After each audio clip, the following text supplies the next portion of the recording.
This is my true story. For many years, every Sunday morning, my wife Emily cleaned the guest room upstairs in our home. She always referred to it as her personal alone time, a way to relax and clear her thoughts. I never once questioned why she did it. We had been married for 25 years, and little routines like that simply became part of our everyday life. She would hum familiar old tunes softly while I sat downstairs with my coffee, watching the Chiefs game on television and enjoying the quiet weekend morning. One particular Sunday, everything changed when she forgot her phone on the kitchen counter while making coffee. A message notification appeared on the screen that immediately seemed out of place. My stomach twisted with unease, and for the first time in years, I felt compelled to go upstairs and look inside that guest room myself. What I eventually discovered there completely destroyed everything I had believed about our marriage and trust. Before we continue, please subscribe to the channel and write in the comments what time it is where you are right now. Every Sunday followed almost the exact same schedule, down to the smallest details. Emily would wake up before me, start the coffee brewing, then gather her cleaning supplies and head upstairs. This specific habit had started around 4 years earlier. At the time, I did not think anything unusual about it at all. Everyone develops their own little habits over time. For her, it was thorough cleaning. For me, it was relaxing on the couch with football and pretending I fully understood every play. We lived in a calm 2-story house in a peaceful suburb just outside St. Louis, Missouri. It was the type of neighborhood where people greeted each other warmly while mowing their lawns and occasionally borrowed small things without spreading rumors. From the outside, our life looked completely stable, ordinary, and predictable. She always explained that cleaning helped her relax and organize her mind. So, every Sunday shortly after we finished breakfast, she would pick up her basket filled with various sprays, rubber gloves, the vacuum cleaner, and disappear upstairs for quite a while. She would hum gently while working, and the faint melody would drift down through the air vents in the house. Sometimes the vacuum would run steadily for over an hour. It all sounded like perfectly normal household chores on a typical quiet day. There was never any obvious reason to suspect anything strange. The guest room itself was rarely used by anyone. Our grown children had moved out years before, and we almost never had overnight guests staying with us. Perhaps once a year, her cousin Sarah would visit for Thanksgiving or Christmas, but that was basically it. When Emily said she wanted to keep the room fresh and ready, I simply assumed she preferred everything neat and organized. That was just part of her personality. She always needed things to be spotless and in order. Even the tiniest bit of clutter made her feel restless and uneasy. She would polish items that had not been touched in months and rearrange furniture that nobody ever used. It did not seem unusual to me at the time, just another aspect of who she was. While she worked upstairs, I followed my own comfortable Sunday routine downstairs. I would turn on the television, pour myself a second cup of coffee, and let the morning pass slowly and peacefully. Sometimes I would step outside to water the flowers or sit on the porch reading the local newspaper. Emily would come back downstairs an hour or two later, carrying the faint scent of lemon cleaner, smiling contentedly as if she had accomplished something truly meaningful. I always complimented her, saying the house looked wonderful. She would nod happily and reply that it felt good to keep everything tidy and fresh. Over the years, her Sunday cleaning sessions became as natural and expected as anything else in our lives. I barely noticed them anymore. They were simply part of the steady rhythm of our long marriage. If she had ever skipped a week for some reason, I probably would have worried that something was wrong. That is how deeply habits can settle in and become invisible.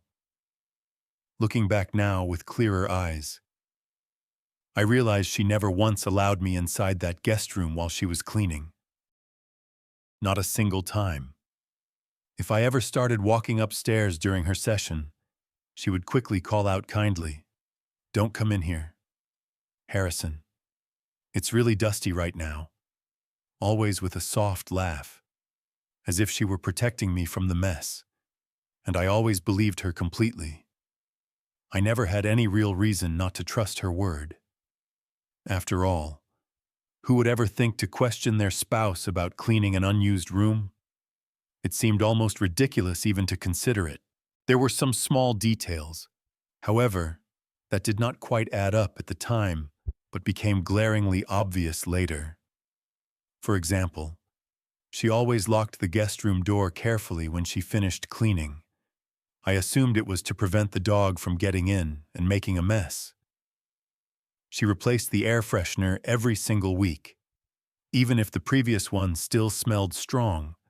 Once I came across a receipt for a completely new set of bed sheets that I had never seen on the bed, and she calmly explained they were backups for possible future guests.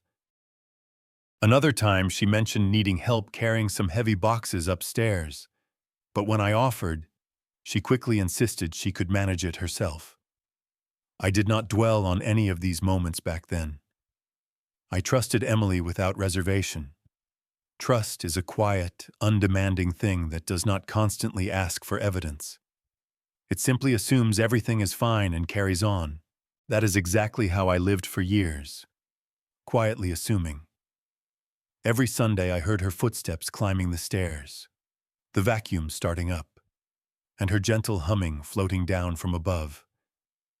And every Sunday I remained downstairs, comfortable, unaware, and absolutely certain that our marriage was founded on complete honesty. It took just one forgotten phone, one confusing text message, and one hidden camera to prove how deeply mistaken I had been.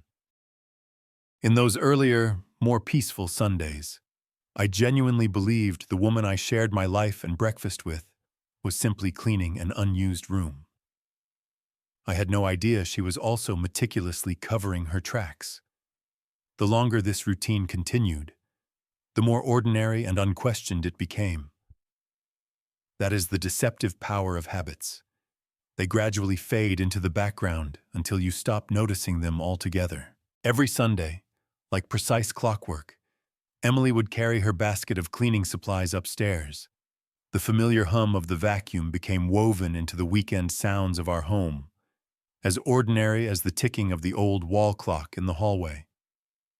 Sometimes I would glimpse her passing through the upstairs hallway, hair pulled back neatly, wearing cleaning gloves, with a dusting rag tucked into her pocket. She always looked purposeful and concentrated on her task. I never thought to question any of it. Why would I? A well-kept house was something to appreciate, not suspect. She closed the guest room door firmly behind her every single time. After a while, I began to notice that the door remained closed even after she finished and came downstairs.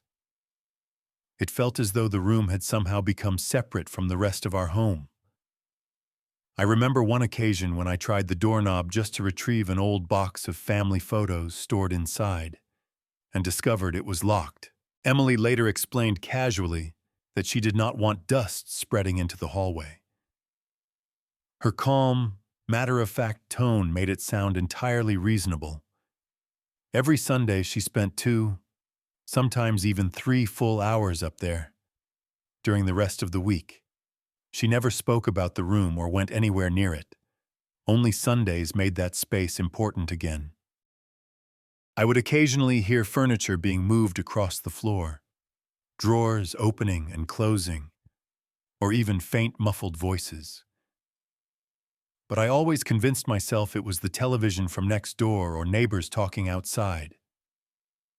It is astonishing how willingly the mind creates innocent explanations when it does not want to face a painful truth.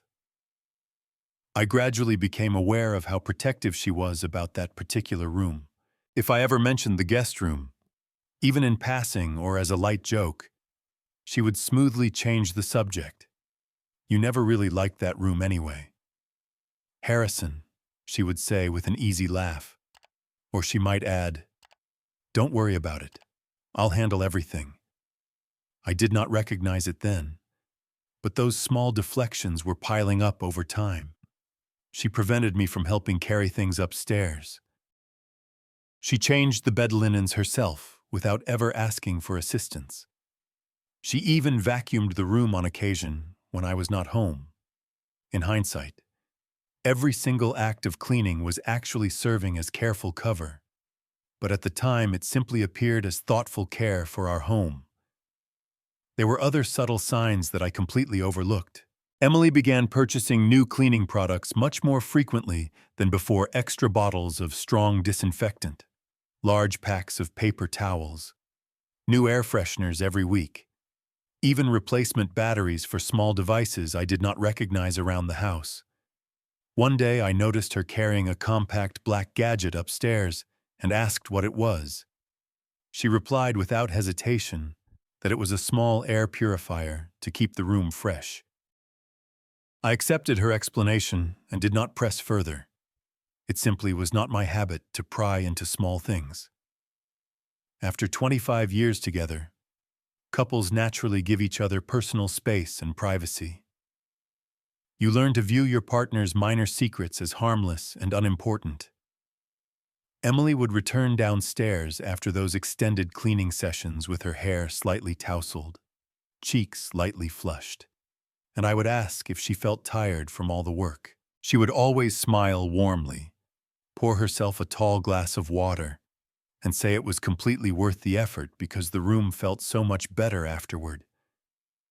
I would nod in agreement, pretending I fully understood what she meant by that. I assumed she was just keeping herself occupied during our quieter years now that the children were grown and gone. People often find purpose in unusual routines when life becomes calmer and the house feels too large for two. Yet sometimes I would catch a distant, far-away expression in her eyes when she came back down. Not guilt exactly, not sadness, but something detached, as though part of her attention remained upstairs. I began noticing other small things that felt slightly off afterward. A faint trace of men's cologne occasionally lingered in the upstairs hallway. Late at night, I would hear the guest room floorboards creak gently when she claimed she could not sleep and had gone to read. I even heard the quiet click of the lock turning when she finally returned to our bedroom. I repeatedly told myself I was only imagining these details because acknowledging anything else felt too threatening. Choosing to ignore subtle warning signs seemed far safer than confronting them directly. The human mind has powerful ways of protecting itself by burying uncomfortable possibilities under layers of familiar routine. So I continued convincing myself that everything was perfectly fine. I felt fortunate to have a wife who cared so deeply about maintaining order and cleanliness. But in reality, that carefully maintained order was built entirely on layers of deception. I had been living right beside a growing mystery every Sunday for 4 long years, yet remained too trusting and unaware to see it. The day I finally opened that locked door on my own, I learned that prolonged silence is not always peace. Sometimes it is simply a warning you fail to hear until far too late. That decisive Sunday began just like every other one before it. The coffee maker gurgled familiarly in the kitchen. The morning news played softly on the living room television. Emily moved through her usual morning tasks calmly and methodically, but something about her felt noticeably different that day. She had dressed earlier than normal, applied makeup carefully, and wore a nice blouse I had not seen her choose in many months. I asked casually if we had plans to go somewhere later, and she mentioned she needed to run a few errands after finishing her cleaning. That was not entirely new, but her voice sounded distracted, and her eyes kept glancing toward the kitchen clock repeatedly. She seemed to be waiting anxiously for something specific. While pouring her coffee, She left her phone sitting on the counter unattended. It buzzed once, then again, and kept notifying. I looked over, expecting a message from her cousin Sarah or one of our children. Instead, the screen showed an unsaved number with a simple text. "See you at 10:30. It was short and casual, yet it made my chest tighten immediately. 10:30 was always the exact time she began her upstairs cleaning routine. For a brief moment, I tried to rationalize it as harmless, perhaps someone from her volunteer group or book club. But the uncomfortable feeling refused to disappear. When I asked who had texted, she smiled quickly and claimed it was one of the women from the community center. I wanted desperately to believe her, but the way she snatched the phone a little too fast made my unease grow stronger. She appeared nervous, not guilty exactly, but unusually careful, as if she wanted to avoid any further questions. Around 10:00, she began gathering her usual supplies: vacuum, cleaning sprays, gloves, and everything else. But this time she added a neatly folded towel and a small zippered bag I had never noticed before. I asked what the bag was for, and she answered steadily that it held extra cleaning rags. Her voice remained calm, but I noticed her hands tremble slightly while closing the zipper. Then she gave me another quick smile, the kind that felt like gently closing a door on the conversation. I watched her climb the stairs slowly, then heard the familiar vacuum start up a few minutes later. Normally, that steady hum comforted me and signaled a peaceful morning. That day, however, every vibration from above felt heavier and more ominous. I tried to focus on the television, but concentration was impossible. The text message kept repeating in my thoughts like an unwelcome echo. At around 10:45, I clearly heard heavier footsteps upstairs. Definitely not hers. They moved slowly and deliberately, then stopped completely.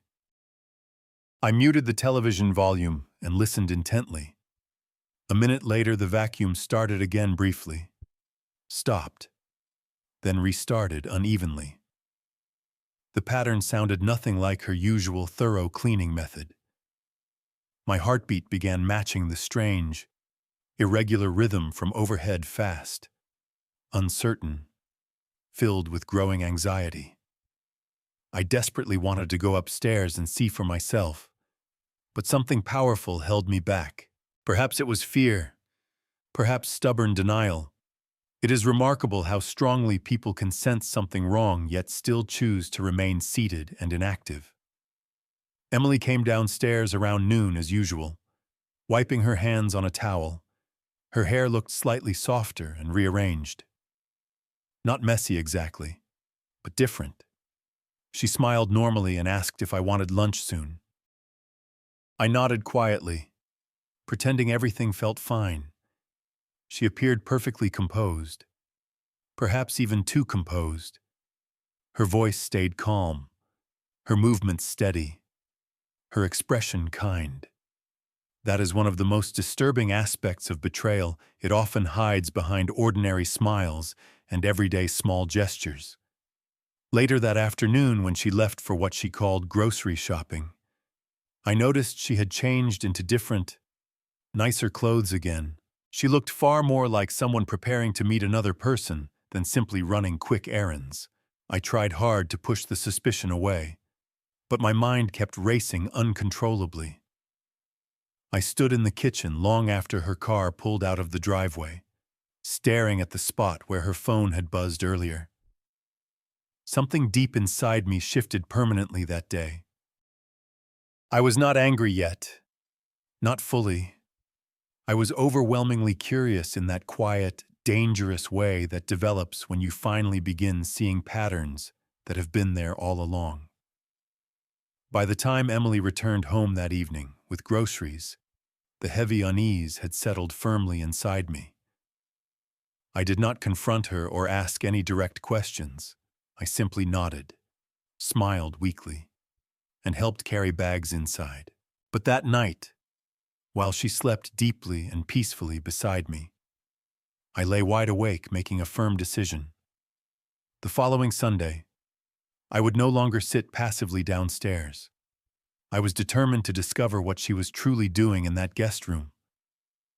The next Sunday morning, I woke up earlier than her for the first time in many years.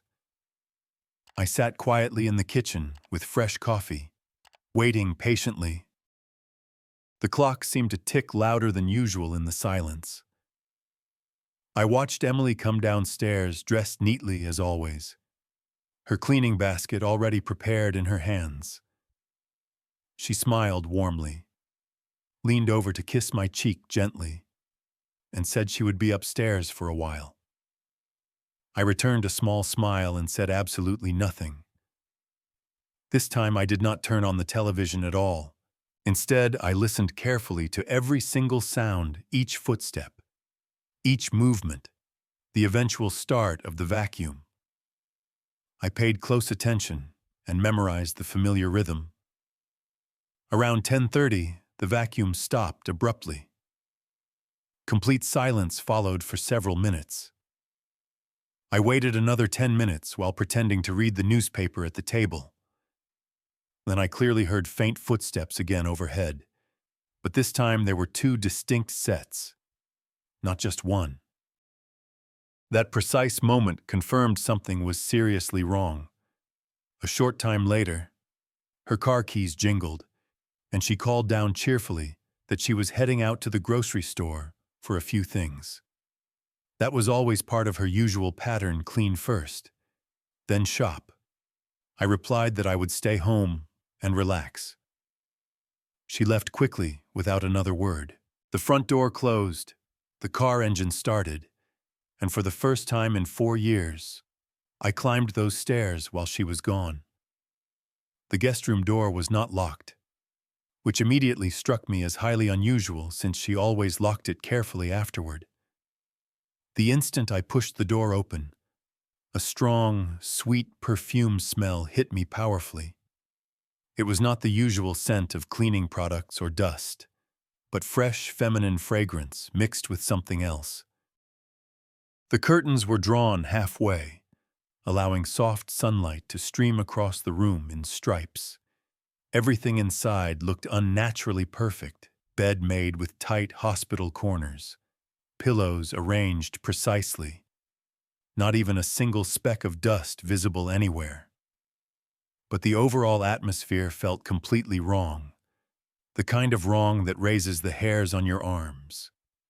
I walked slowly around the space, taking it all in.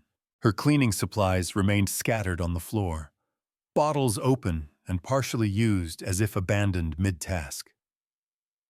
On the dresser sat a new digital alarm clock I did not remember buying, its red light blinking steadily and rapidly.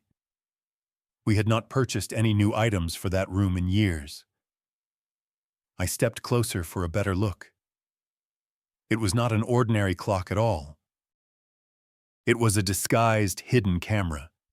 For several long moments, I simply stared at it, struggling to process what I was seeing. I picked it up carefully, turned it over, and discovered a small memory card slot on the back with a card already inserted. My stomach dropped sharply, and I suddenly felt nauseous. My hands began shaking uncontrollably. I could not decide if I felt more anger, betrayal, or sheer terror. Why on earth would Emily have hidden a camera in our guest room? Was she secretly recording something or someone? Was it meant to watch me? Nothing made logical sense in that moment. I quickly checked the rest of the room under the bed, completely clean. Inside the closet, nearly empty except for one folded blanket. The dresser drawers were neatly organized but clearly untouched for long periods. Everything appeared staged and prepared for some purpose rather than actually cleaned after use. I stood there holding the fake clock device, desperately trying to convince myself there might be some innocent explanation. Perhaps it was installed for home security. I thought. Maybe she worried about possible break-ins in the neighborhood and did not mention it because she knew I might overreact.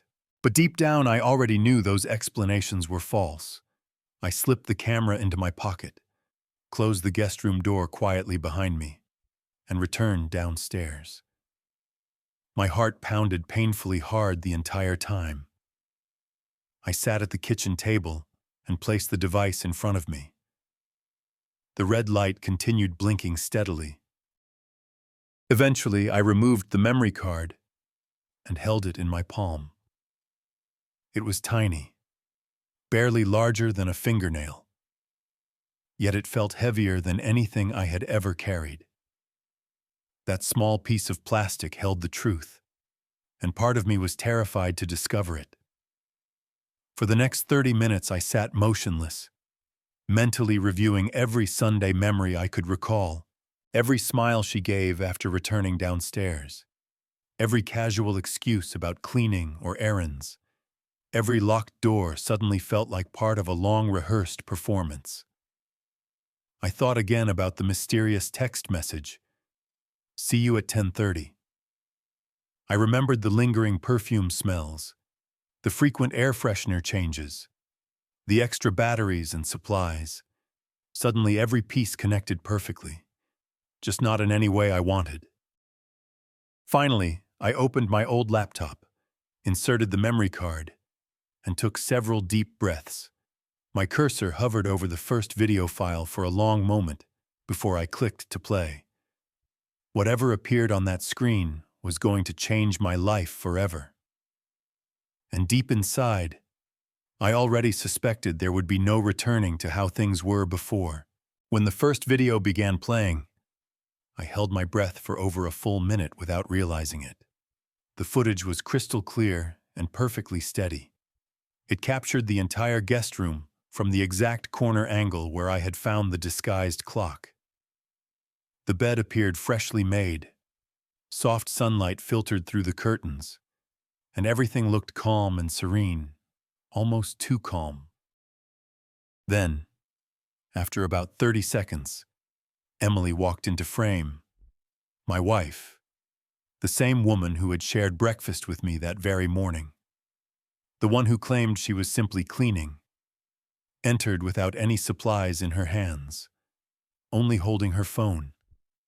She sat down on the edge of the bed, smoothed her hair carefully, and looked directly toward the camera position, as if confirming it was active and recording properly. For the next few minutes, she simply sat there scrolling through messages, clearly waiting for someone. Then came a soft, controlled knock at the door. She stood up quickly, walked over, and opened it. The sound of the door opening made my stomach twist painfully, even though there was no audio track. A man stepped confidently inside the room. At first, I did not recognize him clearly, but something about him seemed vaguely familiar yet completely out of place. When he turned his face more toward the camera angle, my heart nearly stopped beating. It was Deputy Mark Thompson from the local county sheriff's office, the very same officer who had assisted us with vehicle paperwork several months earlier and whom Emily had described as especially helpful. The silent video continued playing. They spoke together casually, though I could not hear any words. I watched her smile warmly at him, watched him laugh in response, watched her reach out and touch his arm affectionately. There was absolutely nothing subtle or accidental about their interaction. It was not some innocent misunderstanding. It was not a setup or prank. It was raw, undeniable betrayal happening repeatedly inside my own home, in the room she supposedly cleaned every Sunday. My hands began trembling so violently, I had to grip the table edges tightly just to steady them. I desperately wanted to stop watching immediately, but my eyes remained glued to the screen, as if witnessing someone else's life completely falling apart. They sat close together on the bed for quite a while. She leaned her head gently on his shoulder. They continued talking and laughing comfortably. Then she leaned in, and kissed him directly. That single moment made everything inside me turn ice cold. I quickly paused the video and simply stared at the frozen image. It did not even look real. It felt like some cruel, elaborate joke or a scene from a dramatic television show that could never belong to my actual life. I closed the laptop lid abruptly, stood up unsteadily, and began pacing around the kitchen. Clear thinking was impossible. Strong emotion was still distant. All I could see repeatedly in my mind was that burned-in image of her smiling face and his hand resting casually on her back. The two of them together in the one room I had never been permitted to enter freely. After several minutes of pacing, I forced myself to sit back down and reopen the laptop. There were dozens of additional files, each neatly labeled with dates stretching back many months. I clicked on another random one. The same pattern repeated, different day, different outfits, but identical routine. Every Sunday for months and months. The hidden camera had captured absolutely everything without fail. The warm hugs when he arrived, the extended conversations, the intimate way she looked at him as if I no longer existed at all. It was carefully planned, highly mechanical, and clearly habitual. Then I noticed an even more disturbing detail. In several videos, Emily herself would adjust the camera angle slightly or press record just before he arrived. She knew the device was there the entire time. She had personally installed it. She had chosen to record these secret meetings herself for her own unknown reasons. That chilling realization struck me harder than the affair itself. She was not being secretly watched against her will. She was the one doing the watching and documenting. She had deliberately set up the hidden camera, started each recording, and then carried out her separate secret life right under the same roof we shared. I sat there for hours in front of the screen, clicking through file after file, watching my entire understanding of our marriage stripped away piece by piece. I felt growing numbness rather than immediate rage, just a deep, hollow emptiness, as though my 25-year marriage had been one long, carefully directed performance, and I was the only person unaware of the script. When I finally closed the laptop as evening darkness fell outside, the house felt unnaturally silent. Sunlight had completely faded, and the wall clock showed nearly 8:00 p.m. Emily would return home very soon. I heard the garage door opening minutes later. My hands still trembled noticeably, but I managed to wipe the screen clean, remove the memory card, and hide it securely under a loose floorboard in my home office. I did not confront her that night. I simply could not trust myself to speak or react calmly. She entered the house acting as if everything was perfectly normal, prepared dinner, asked casually about the football game, and smiled while setting the table. I responded quietly, claiming I felt tired from the day. Inside, my thoughts raced uncontrollably.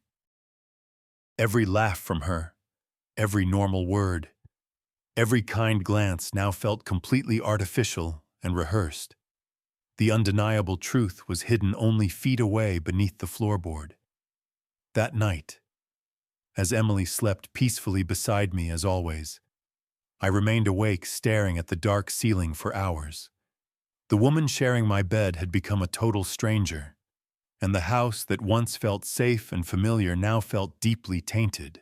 I knew I could no longer pretend or ignore what I had discovered. The following morning, I planned to end everything, but not through loud confrontation or shouting. I intended to end it with cold, irrefutable proof. The next day, I woke long before sunrise, unable to sleep even a minute the entire night. My body felt exhausted and heavy, but my mind remained razor sharp. The memory card weighed constantly on my thoughts like an unbearable burden. I slipped quietly out of bed, careful not to disturb Emily, and went directly to my office. I turned on the laptop again in the dim room, reinserted the card, and began playing another video file. The screen illuminated the darkness with the same familiar guest room view, the same perfectly made bed, the same devastating lie that had existed directly above my head for months. At first, I thought I had already seen the worst the previous evening, but I was wrong. This time I watched longer and more carefully. I began noticing smaller details I had missed before. The way Emily always checked her reflection carefully in the dresser mirror before opening the door for him. The way she glanced once toward the camera to ensure it was recording properly. The way she moved around the room with practiced ease, every gesture looking like pure muscle memory from endless repetition. Everything was meticulously deliberate and controlled. Nothing about their meetings appeared spontaneous or impulsive. It was clearly pre-planned, highly organized, and repeated week after week without fail. In one particular clip, I watched her check her phone, smile privately at an incoming message, then slide the phone carefully under a pillow before he arrived. A few minutes later, Deputy Mark Thompson entered confidently once again. Same relaxed manner, same comfortable routine. He removed his hat casually, laughed easily, and sat on the bed as if he belonged there completely. I recognized every small movement because I had lived it myself for decades, the same sense of comfort, the same unquestioned trust. Only now I was watching another man experience it in my place. I skipped ahead through several more clips, each one somehow worse than the last. They never once appeared worried about discovery or showed any visible guilt. That complete lack of hesitation struck me hardest of all. There was no nervousness, no shame, just easy familiarity and routine. This was not a brief, emotional mistake. It was an entirely separate second life she had built. She had been living this double existence behind the very same walls where we raised our family, every Sunday at 10:30 sharp. She disappeared upstairs supposedly to clean, but in reality, she was scrubbing away any trace of guilt or evidence. Then I discovered one video that stood out dramatically from all the others. It was dated just 1 week earlier. In this recording, they were clearly arguing intensely, though silently. I could read their tense body language perfectly. Emily paced back and forth angrily, gesturing sharply with her hands while he sat on the bed edge looking uncomfortable and rubbing his face repeatedly. He appeared nervous and defensive. She looked furious and in complete control. At one point, she pointed directly and accusingly toward the hidden camera position, toward the exact spot from which I was watching. He froze visibly, stood up suddenly, and seemed to protest. But she continued without pause. Finally, she reached over, unplugged the camera forcefully, stared straight into the lens for several seconds, and silently mouthed words I could not decipher. Then the recording cut off abruptly. That single disturbing clip turned my stomach more than any of the intimate moments. Emily was fully aware of the camera the entire time. She had not only installed and used it, but possibly as leverage, perhaps to threaten him or protect herself in some way. I still did not know her exact motive, but she was clearly not any kind of victim. She was the one orchestrating and controlling every detail. The realization made me feel physically ill. I understood then that I was dealing with far more than simple betrayal. I was facing someone capable of cold calculation who had constructed an elaborate system of lies directly under my nose and documented it deliberately for her own purposes. I spent additional hours reviewing footage, rewinding sections, temporarily deleting files in anger. then recovering them to study further. There were months upon months of recordings, dates extending back nearly a full year. I stopped counting after reaching 30 separate videos. My hands grew numb from gripping the laptop, my throat completely dry. I now possessed overwhelming proof of everything, yet strangely felt no immediate relief, only profound emptiness. People often believe discovering the full truth will somehow help them heal and move forward. In reality, it simply destroys the remaining parts of you that still clung to the comforting lie. Around 9:00 a.m., Emily appeared in the office doorway holding a fresh cup of coffee for me, smiling sweetly as if nothing whatsoever had changed. I quickly minimized the video window before she could glimpse the screen. She asked lightly what I was working on so early, and I replied shortly that I was paying some bills online. She leaned over, kissed the top of my head affectionately, and left the room. I waited until I heard the familiar vacuum start upstairs once again. That same deceptive hum pretending everything was orderly and normal. Then I opened my phone quietly, created a new anonymous email, attached 3 of the clearest and most damning video files, and sent them directly to the main address of the county sheriff's department. I did not stop there. I also burned copies onto discs and mailed physical packages to the sheriff's office with no note or explanation. Only the raw evidence itself, cold, factual, and completely undeniable. That same evening, Emily returned home noticeably later than usual. Her face appeared pale and drawn. She barely spoke during dinner preparation. Her hands shook obviously when reaching for her water glass. I did not ask why or show concern. I simply ate in heavy silence, feeling a strange mixture of quiet satisfaction and deep sorrow with every bite. I did not need to raise my voice or make accusations. The truth was already handling everything for me. The following morning, local news reported quietly that Deputy Mark Thompson had suddenly resigned amid an ongoing internal investigation. No specific reason was given publicly, but I did not need details. I already knew the full story, and so did Emily. That night I could not sleep at all, not even briefly. The entire house felt oppressively quiet, yet my racing thoughts were deafening. Every small sound kept me alert, the low refrigerator hum, occasional floorboard creaks, the wall clock ticking slower than normal. Emily lay beside me, sleeping calmly, breathing steady and even. Her body turned slightly away.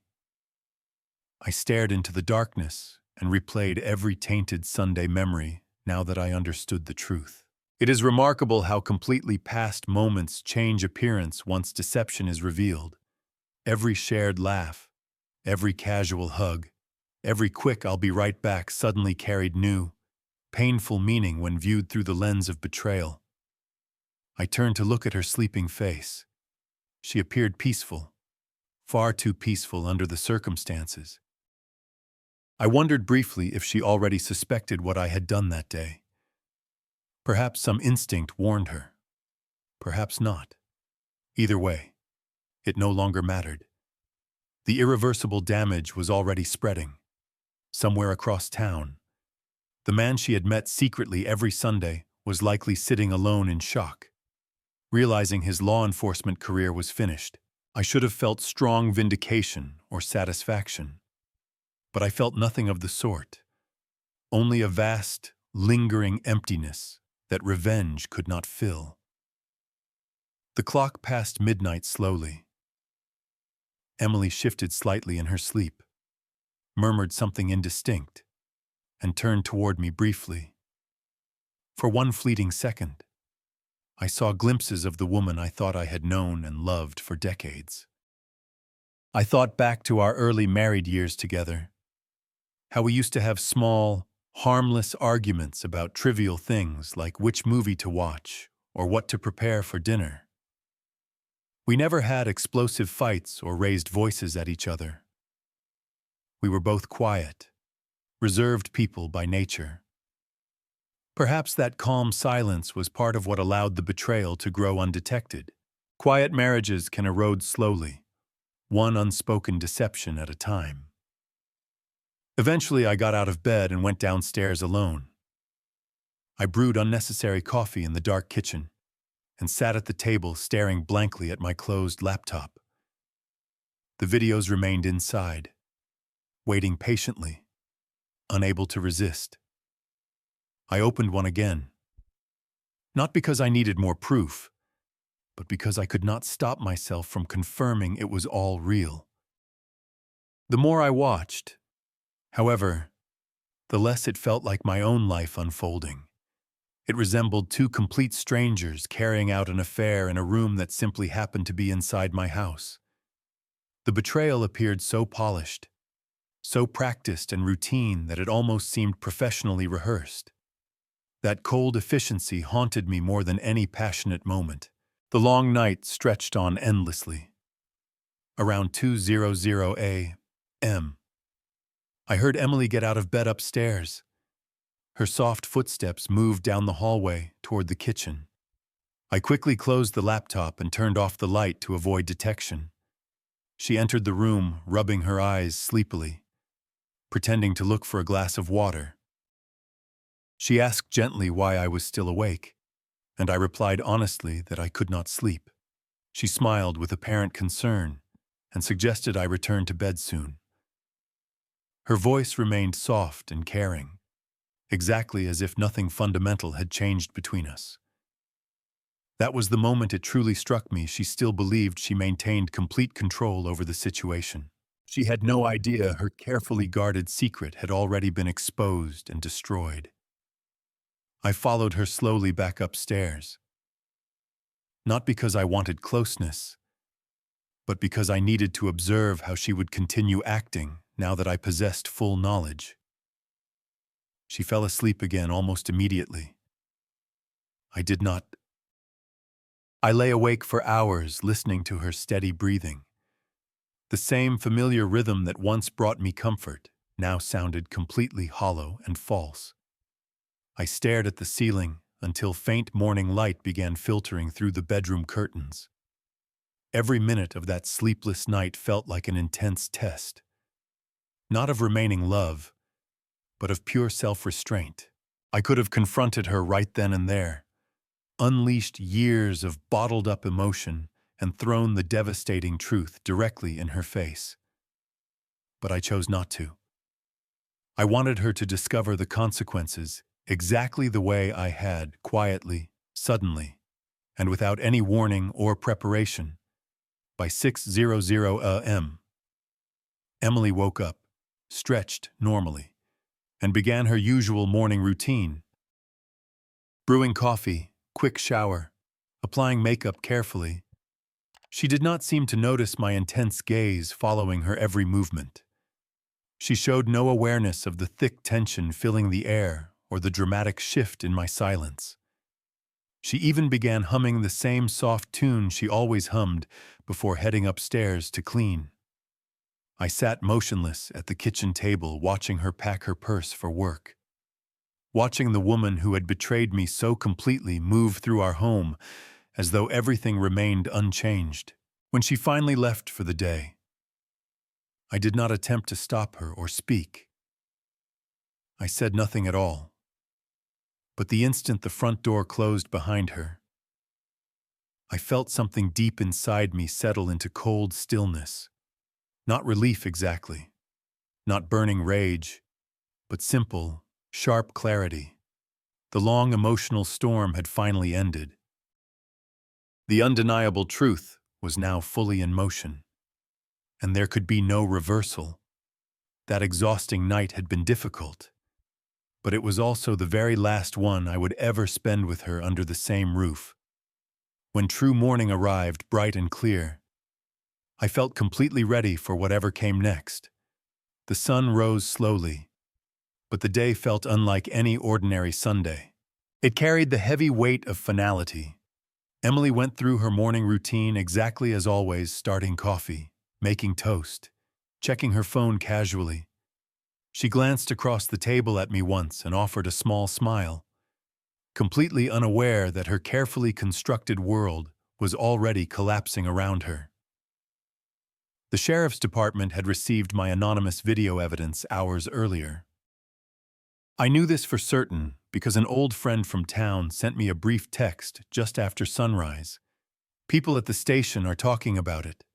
That short message was all I needed. By the time Emily finished her coffee and prepared to leave, her phone rang loudly on the counter. She froze mid-step and did not answer immediately. The ringtone continued insistently, growing louder with each cycle. When she finally picked up, her voice started calm, but quickly became strained and quiet. She repeated "okay" 3 separate times, then ended the call abruptly without looking in my direction. Her hands trembled noticeably as she set the phone down heavily. I did not ask who had called. I did not need to. She walked slowly out of the kitchen and sat down on the living room couch in complete silence. For the first time since I had known her, I watched the carefully maintained mask begin to slip. She stopped humming entirely. She stopped forcing smiles. Her eyes stared blankly ahead, empty and defeated. I could visibly see the devastating reality finally sinking in. She understood what had happened, and how rapidly the consequences were spreading. One tiny memory card had completely demolished her elaborate web of lies. At 9:00 a.m. sharp, another call came through. This time she let it ring without answering. I picked up the phone myself instead. It was the county sheriff calling directly, his voice measured and highly professional. He explained carefully that the department had received credible evidence of serious personal misconduct involving one of their officers, and that a formal internal review was now actively underway. He did not ask how the footage had reached them, and I offered no explanation. He simply stated they were handling the matter appropriately. I thanked him politely and ended the call. When I turned to look at Emily, she was crying silent tears, shoulders shaking but making no sound. No dramatic yelling, no desperate excuses, just quiet streams of tears running down her face. That was the moment I knew everything was truly finished. Not only the affair itself, but our entire 25-year marriage. There can be no recovery from destruction of trust on that scale. Once fundamental trust dies, every remaining part of the relationship dies with it. Emily began packing her belongings that same afternoon without protest. No loud arguments, no pleading, no attempts at explanation or denial. Perhaps she realized any words would be pointless now. I sat quietly in the same kitchen chair where I had first examined the hidden camera just days earlier and watched her carry suitcase after suitcase up and down the stairs. Each trip felt like another piece of our shared history being permanently removed. The sounds of zippers closing, clothes hangers clinking, and steady footsteps became the somber soundtrack of our marriage ending. Around 3:00 p.m., she paused at the front door with her final bag. She turned back once, perhaps considering something to say, perhaps searching for an explanation or apology. But in the end, she said nothing. She simply looked at me for a long, silent moment, eyes red and swollen, lips trembling slightly.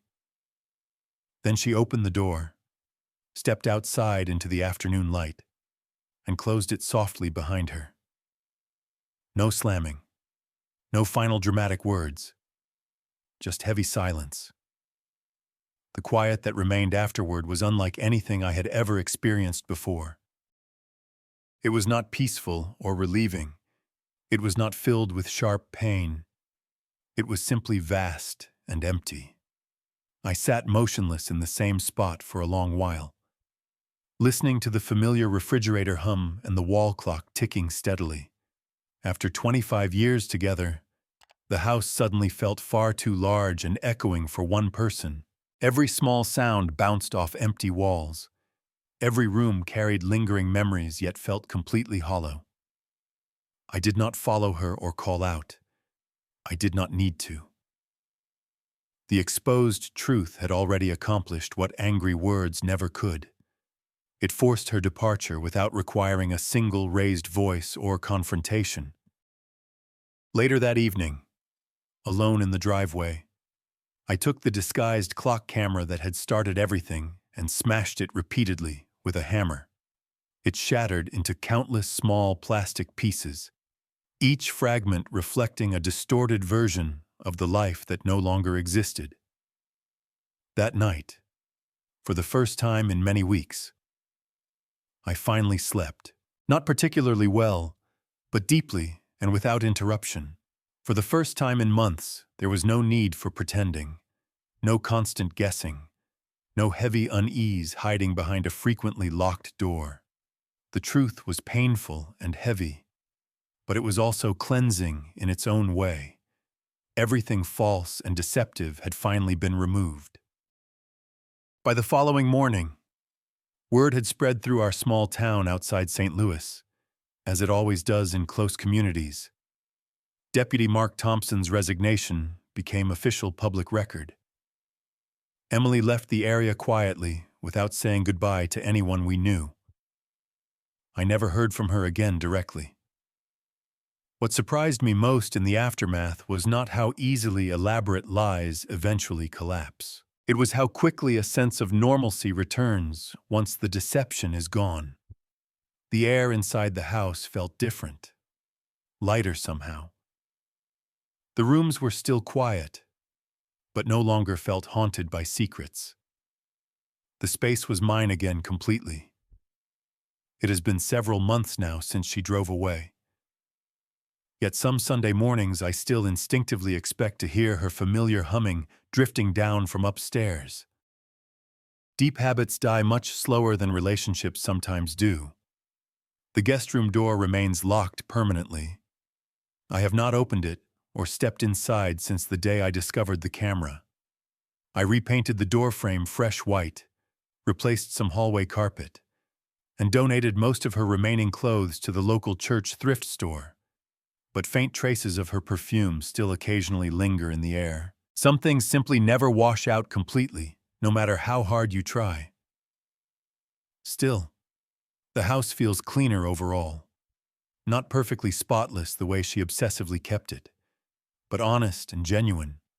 The heavy silence that once weighed on me now feels genuinely peaceful. It is the kind of quiet I did not fully appreciate until it finally returned unburdened. I have slowly built an entirely new personal routine. I wake early each morning, brew my own coffee strong, and often sit on the front porch with the newspaper watching the neighborhood come alive. I exchange brief greetings with the mail carrier when he passes, and sometimes neighbors wave from their yards. They never bring up what happened, and I never offer details. In small towns like ours, everyone already knows the basic story anyway. They simply choose not to mention it openly. That respectful kind of silence is genuine kindness, and I truly appreciate it. Every Sunday morning now, I still feel a faint mental echo of Emily's old schedule around 10:30. I glance automatically toward the stairs, expecting to see her carrying the vacuum upward, but the stairway remains empty and quiet. I no longer turn on the football games during that time. Instead, I usually take a relaxing drive, sometimes out to the nearby lake for fresh air, sometimes to the familiar diner on Main Street. I sit in my regular booth, order black coffee and eggs over easy, and watch ordinary life continue around me. The waitress knows my usual order by heart now. She never asks if I want company at the table. She simply smiles warmly and keeps my coffee refilled. For quite a while after everything ended, I kept thinking frequently about the other man involved. Deputy Mark Thompson. I spotted him once from a distance at the grocery store shortly before he left town permanently. He appeared somehow smaller and diminished, as though the exposed truth had taken something vital from him as well. He did not notice me watching, or perhaps he deliberately avoided eye contact. I did not particularly care either way. What mattered was already finished. His law enforcement career ended quietly without public charges. Emily's comfortable life ended with packed suitcases and a long drive away from Missouri. Justice, in this case, did not require loud drama or courtroom battles. It simply needed to occur naturally. I have learned several difficult but valuable lessons through all of this pain. When deep betrayal strikes, most people assume the worst pain comes directly from the act of infidelity itself. In reality, the deepest hurt comes from the wasted years spent wholeheartedly believing a carefully constructed lie. All the shared breakfasts, private jokes, comfortable routines, and small daily moments suddenly become painful evidence of how easily genuine trust can be completely faked over time. But I also learned something important about recovery. Once you finally stop trying to make sense of the senseless and accept what happened, a quieter form of peace gradually arrives.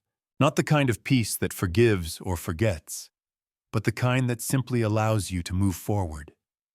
Sometimes I still wonder briefly if Emily ever feels genuine regret for what she risked and lost. Perhaps she does on some level. Perhaps she never will. I will never know for certain, and that is perfectly acceptable now. True closure rarely comes from explanations or apologies from the other person. It comes from within, from knowing you finally saw the full truth and chose to walk away from the deception. I no longer feel hatred toward her. I have released thoughts about what her life is like now or who she spends time with. Instead, I focus on what I gained through the pain, that no one can successfully hide their true self forever. Even the most polished lies eventually leave clear fingerprints if you look closely enough. I have taken over complete care of the house myself now. I keep the lawn trimmed regularly, clean the gutters each season, and make sure the guest room door stays securely sealed. I briefly considered converting it into a home office or hobby space, but something inside me refuses to open that door again. It is not fear exactly, more a matter of personal principle. Some rooms deserve to remain closed permanently as reminders. Life has become significantly quieter day to day, but also noticeably lighter without constant unspoken tension. I handle my own grocery shopping each week. I pay bills promptly on my own. I repair small things around the house when they break.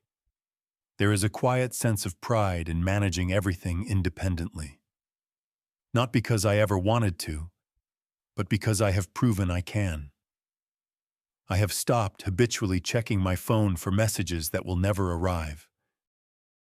I have stopped replaying old memories that turned out to be far less meaningful than I once believed. Each new day feels progressively cleaner and less burdened than the one before. When I walk through the hallway now, I sometimes pause near the guest room door. Soft light hits the doorknob just right. And for a brief moment I catch my own reflection clearly. Just me alone. No lingering deception. No need for pretense. Simply a man standing firmly in his own hard-earned truth. The house may feel emptier without another person, but it is finally completely honest. Every Sunday. Emily always said she was thoroughly cleaning the guest room. I never once questioned her reason. I genuinely believed that was simply part of a long, comfortable marriage, two people living quietly together, trusting each other deeply, never demanding too many explanations. But what I learned the hard way is that prolonged silence can conceal almost anything. Behind frequently closed doors, behind gentle voices and warm smiles, Dangerous secrets can grow gradually, like hidden mold beneath fresh paint. It took one small, steadily blinking red light on a disguised clock to reveal how much of my life had been carefully built on layers of lies. The hidden camera did not merely record Emily's actions with another man. It recorded the exact moment my deep trust permanently died. After she left for good, I spent time trying to pinpoint when the betrayal actually began. I looked through old family photo albums, vacation pictures, birthday celebrations, anniversary trips. Somewhere among all those happy images, the woman I loved transformed into someone I no longer recognized at all. Perhaps the change was not sudden but gradual, built from countless small choices and compromises, minor excuses that grew into habits, private secrets, careful half-truths accumulating over time. You rarely notice the shift while it is happening, because deep betrayal does not announce itself loudly. It whispers softly and persistently.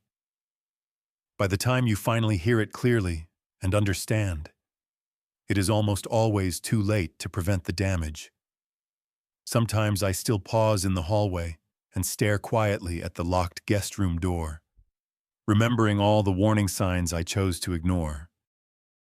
The frequent locking, the unexplained perfume scents, the way she guarded her phone so carefully, the practiced smiles she offered after every long cleaning session. I was not truly blind during those years. I was simply loyal to an outdated image of our marriage that no longer matched reality. And that realization hurts deeply in its own way. Not just the betrayal itself, but acknowledging how long I actively helped protect and maintain the very lie that ultimately betrayed me. I have learned through all of this that discovering the full truth does not provide instant healing or comfort. It breaks you open first.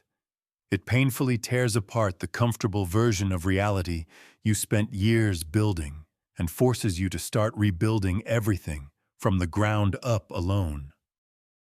But once that difficult rebuilding begins, each small step forward feels noticeably lighter than before. There is no more pretending everything is fine, no constant low-level paranoia, no endless guessing about what might be hidden behind another closed door. Just simple, unpolished, authentic peace. I no longer hate Emily or wish her harm. I simply do not understand why anyone would risk destroying everything stable for fleeting moments that can never last. The man she chose lost his respected career and reputation. She lost her home, her community standing, her comfortable daily life, all for a few stolen hours each Sunday in an unused guest room and a secret that could not survive exposure to a tiny, blinking red light. If there is one piece of advice I could offer anyone reading this, it would be this: ways trust your instincts when something feels consistently wrong. Do not let love or familiarity blind you into accepting long periods of silence about important things. Ask direct questions when needed.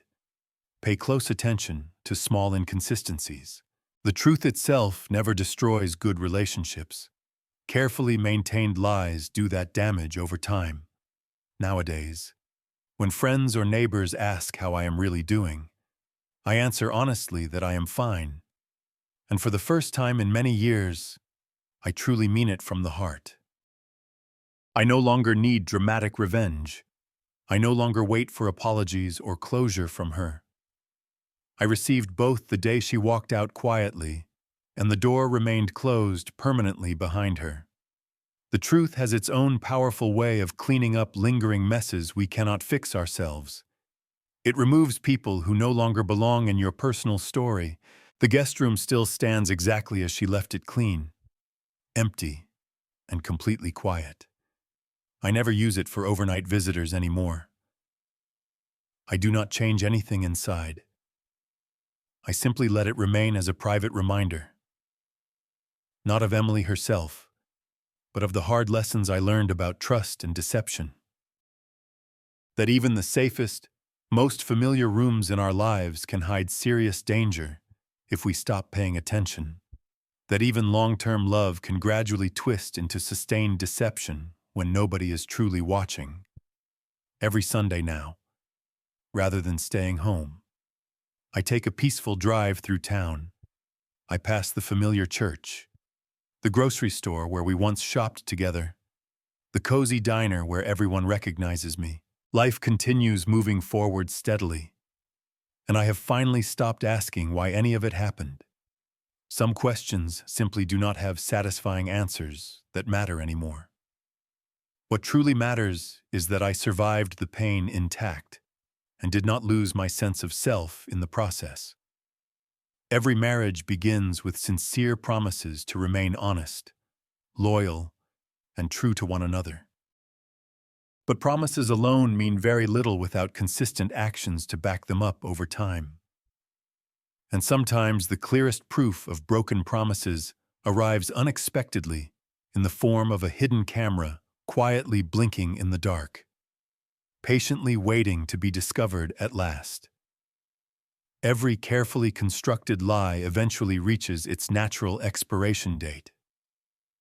Hers finally ended on a quiet Sunday morning in Missouri. If you like this story, please like this video, subscribe to the channel, and share your impressions of this story in the comments. To listen to the next story, click on the box on the left. Thank you for watching.